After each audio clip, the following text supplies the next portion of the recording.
The Kremlin made a sharp statement following late-night talks on January 23rd between Putin and the envoys of the US president, Steve Witkoff and Jared Kushner. Moscow declared that there will be no long-term settlement without resolving the territorial issue. Putin's aide, Yuri Ushakov, said, "As long as there's no agreement on the territories, Russia will continue the war."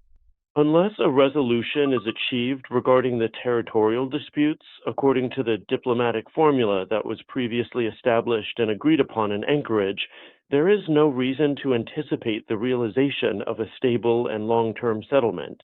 The negotiations with the U.S. representatives lasted about 4 hours. The Kremlin described them as substantive, but at the same time made it clear that Moscow does not intend to halt military operations. The American delegation included Trump's special envoy, Steve Witkoff, advisor Jared Kushner, and George Grumbaum, who was recently appointed as senior advisor to the U.S. Peace Council. On the Russian side, the negotiations were attended by Putin's aide on foreign policy issues, Yuri Ushakov, and Special Representative Kirill Dmitriev. Russia has confirmed the holding of a trilateral meeting between representatives of Ukraine, the U.S., and Russia in the United Arab Emirates. The negotiations are to take place in Abu Dhabi, and the Russian delegation will be headed by GRU Chief Admiral Igor Kostyukov. At the same time, the Financial Times reports that Volodymyr Zelensky was unable to reach an agreement on post-war reconstruction and security guarantees for Ukraine during his meeting with Donald Trump and European leaders in Davos. The newspaper describes what happened as a failure for the Ukrainian president. According to the publication, the documents that Zelensky had hoped to agree upon had been coordinated with American officials before the Davos summit. However, their discussion was not completed, and they were not signed, the newspaper emphasizes. Volodymyr Zelensky tried to persuade Trump to take on additional commitments to support Ukraine, the newspaper notes. Nevertheless, after talks with the Ukrainian president, the American leader left Davos without concluding any agreements. During his speech at the forum, Zelensky himself, commenting on the talks with Trump, said that the documents to end the war are almost ready. According to him, they discussed, among other things, the protection of Ukrainian airspace. He described the negotiations as productive. Vladimir Putin conducted private, closed-door discussions with 3 representatives of Donald Trump, and after this meeting, the Kremlin issued a sharp official statement that could seriously impact the entire peace process.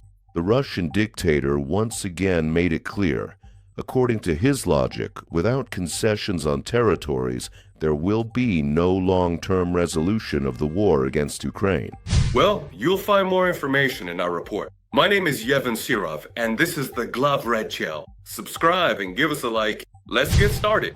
Late in the evening, a lengthy and closed-door meeting took place in the Kremlin between Russian President Vladimir Putin and 3 representatives of U.S. President Donald Trump. The American delegation included former President Donald Trump's special envoy, Stephen Witkoff, senior advisor Jared Kushner, as well as Josh Grumbaum, who is officially recognized as the senior advisor of the newly established United States Peace Initiative. On the Russian side, the negotiations were attended by Putin's aide on international affairs, Yuri Ushakov, and the Kremlin's special representative, Kirill Dmitriev. The Kremlin described the talks as substantive, constructive, and confidential. According to the Russian side, the meeting lasted almost 4 hours and ended late at night. However, despite the length of the dialogue, no real breakthrough was achieved. The key message that the Kremlin voiced immediately after the talks was tough and unequivocal. Without resolving the so-called territorial issue, Russia sees no possibility for a long-term peaceful settlement of the war. In fact, Moscow once again put forward an ultimatum insisting on the recognition of the seized Ukrainian territories. Yuri Ushakov, commenting on the outcome of the meeting, stated that previous agreements and formulas, which, according to the Kremlin, had earlier been discussed between Putin and Trump, must be taken into account. According to him, without this, one should not expect a stable peace. According to media reports, the American envoys tried to find out whether compromises from Moscow were possible.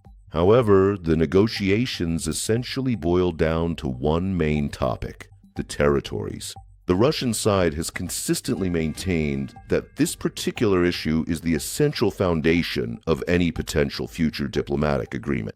At the same time, the Kremlin declared a formal interest in a political and diplomatic settlement, but immediately emphasized that until the conditions desired by Moscow are achieved, the fighting will continue. And according to Russian representatives, the Russian army maintains the strategic initiative. In fact, Russia has once again demonstrated a tactic of pressure. War is being used as a tool of blackmail to force Ukraine and its partners to agree to unacceptable terms. The Ukrainian position remains unchanged.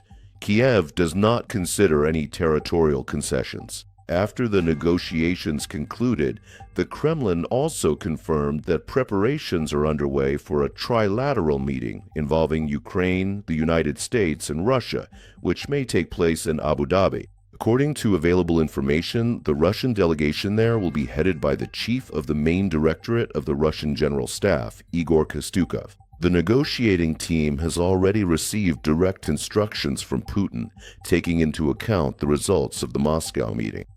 In addition, distinct and separate bilateral diplomatic contacts between the United States and Russia are currently being planned and organized in preparation for a possible broader dialogue. This clearly serves to indicate that the diplomatic process is continuously moving forward, but it remains extremely contentious and highly unstable.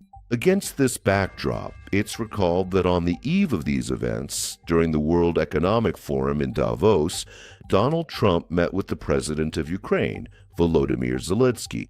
They engaged in detailed discussions regarding issues of security, post-war reconstruction, and various potential frameworks for ending the war. However, there was no substantial alignment or convergence of positions achieved at that time.